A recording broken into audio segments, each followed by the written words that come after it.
Okay, so in this LeetCode problem today, uh, it's the number of islands problem. So we are given an M by N 2D grid, maps of ones, and so 2D array mapped with ones and zeros. So ones are the land, zeros is the water, and we need to return the number of islands. And then an island is surrounded by water, and it's formed by connecting adjacent pieces of land, which is the ones, horizontally or vertically, right? You may assume all four edges of the grid are surrounded by water. Okay, so let's just take a copy of this and put it into Zyteboard, and let's just talk about the problem. All right. Okay, so let's just walk through the problem. So um, in this first input, right, let's just look at what an island is here, or many islands it is. So the example here they give us the output is one island, right? So let's see why that's the case. So this one represents a piece of land, right? And when an island is made up of like one or more adjacent pieces of land, right? Adjacent is, horizontally or vertically, right? So when we think about this one, right? Adjacent horizontally is this one, and again to this one, adjacent horizontally is to this one, and so on. And then we can think about, if we think about these trees, these four as being a piece of land, when we get to this one, this adjacent vertically brings in this one, and so on and so forth. So we get this, this one island, right, and the rest is zeros. So the rest is water, and all around it is water. On the second example, then, again, we have this one, and adjacent to it horizontally is this one, and you can see pretty quickly that this is going to represent the island. This one, then, obviously, there's no adjacent horizontally or vertically ones.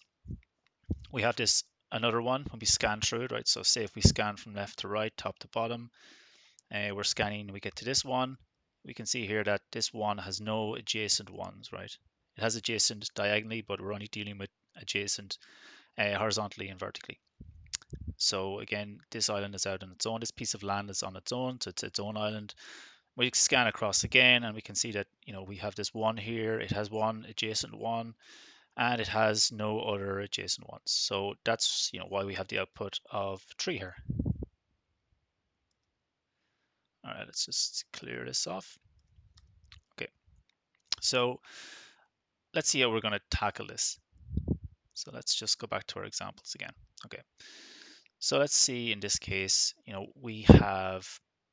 let's have a look at our algorithm. We're going to probably end up, because this is a 2D array, we're going to probably end up scanning it from left to right, top to bottom. So let's see, when we get to our first one, right, what do we want to do, right? We can see that this is a 1, right? So this is the very first one we're going to hit. So this is going to be an island, right? Island 1. Okay. So when we get here, we want to check the adjacent. So the adjacent in this case is the one here and the one here. So when we get here, what we're going to do is we are going to, and this will make sense in a bit, we're going to change this to a 0. We're going to set that to a 0 after creating a new island, right? So let's go islands plus plus, right? And now we're going to check the adjacent. So we're going to check here and here, and obviously we would check, out this side and this side as well if it wasn't outside the grid. So we're going to get to this one first. So again, we're going to set this to a 0, and we're going to check adjacent to this one, right? And we get to another one adjacent, so we're going to set this to 0, and again we're going to check adjacent to this one.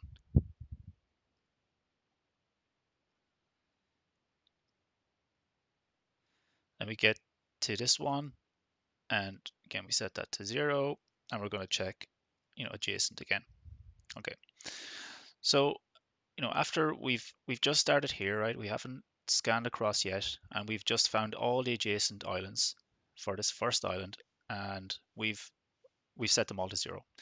So setting them to 0 means that we're not going to come across them again. So when we scan to the next part of our 2D scanning an array, we're going to get to here and it's going to be a 0, right? We're not going to have to deal with it again. So on, we're going to get across to here. These are all set to 0 as well. And the next one we're going to hit is here. All right, so again, we're going to islands plus plus. So at this stage we have 2 islands. We're going to set this to a 0, and we're going to check, all the adjacent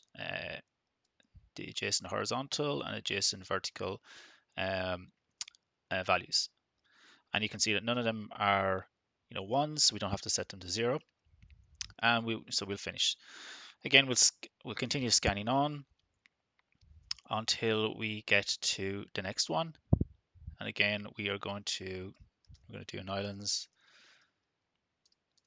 plus plus, and we're going to check the adjacent again, right? So we're, oops, islands plus plus, check adjacent, there, and there, and we've got another one here, so we're going to set to 0, and we're going to jump out of that, and then obviously the last value is going to get scanned. It's going to get looked at, but it's a 0.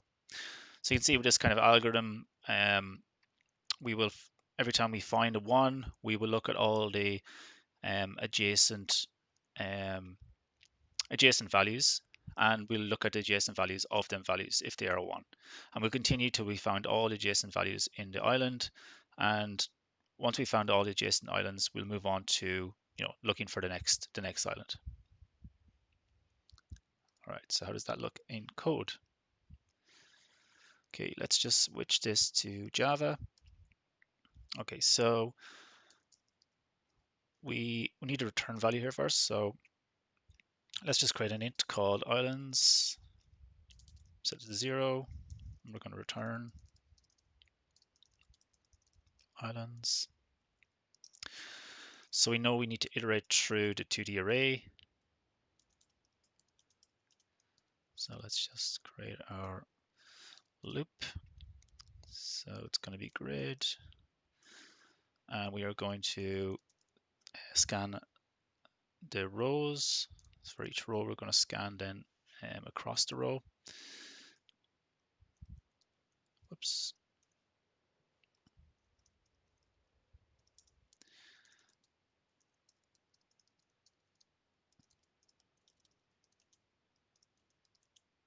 So it's going to be grid of i.length.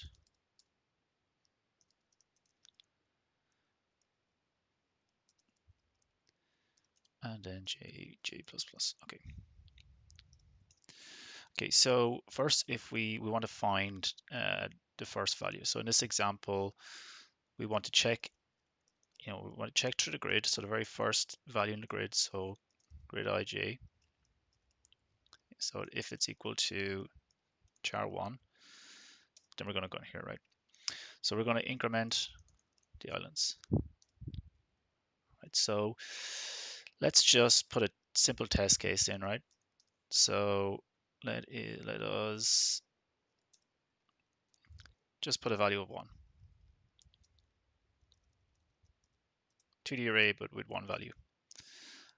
And let's run our code, make sure there's no errors. Okay, so we got it accepted, right? Let's just add another test case to see, does that pass? And it shouldn't.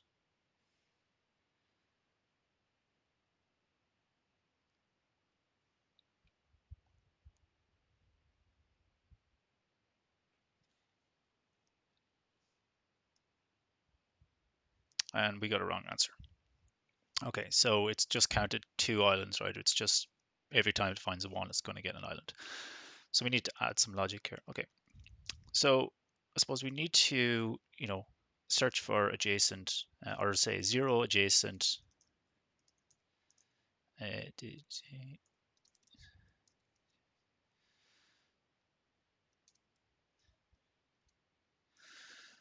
0 adjacent, let's call them cells. Okay, we're going to pass in, so we're in position ij, and we're going to pass in the grid.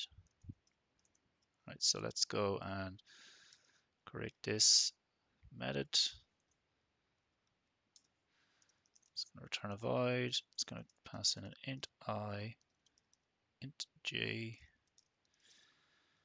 char of grid.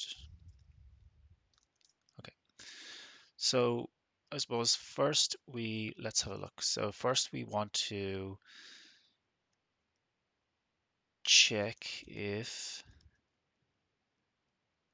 the grid value is 1, right? So as we were walking through, so if ij is equal to 1, we are going to zero it, right? Equal to 0. Oops, equal to 0. Okay. And then we want to find the next adjacent one, right? So we are going to call this this method again. So we want to do so we want to do adjacency. So we'll do it horizontal. So we'll do it vertical. So it'll be I minus 1 j and grid, right? 0 adjacent cells. So we're going to do vertical first, vertical up, now we'll do vertical down, then we'll do horizontal left, and then we'll do horizontal right. Okay. So that's going to look at every cell around that one cell we've zeroed, and it's going to perform the same action. It's going to zero it, right, until there's no more one values adjacent. And we also then need to check, so we need to check that we're not going to go outside the bounds of the grid. So if I is less than 0, or j is less than 0, or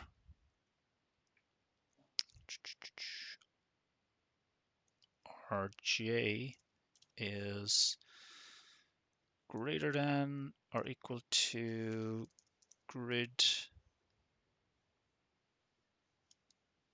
oops, I is greater than equal to grid dot length. So the length of the grid. So if I is greater than or equal to length of grid, or grid or j is greater than or equal to grid of I dot length. Okay, so that should check for out of bounds, and then when that is the case, we can just return. Okay, so let's run that again. Let's run it with our simple example. Make sure there's no compilation errors. Okay, so we got it. We got one right. So let us input a new test case from the example.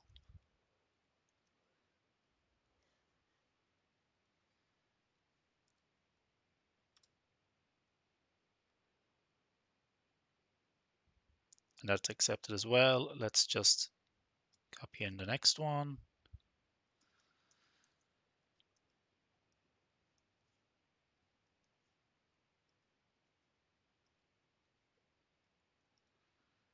Let's run this. It's accepted as well.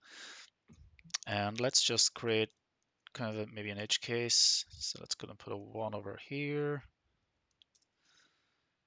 Put 1s in here. Let's put 0s in here. So that should be one island.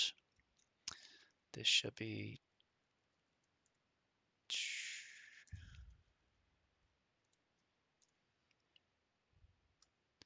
so let's just put this out on different lines so we can see it. Okay, so we're going to have this island here. We're not going to have anything here. We're going to have 3 small islands down here. Okay, let's try that.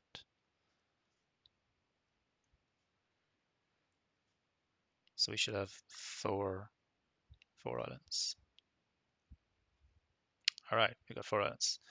Okay, so that's the number of islands code challenge. I hope you learned something new today.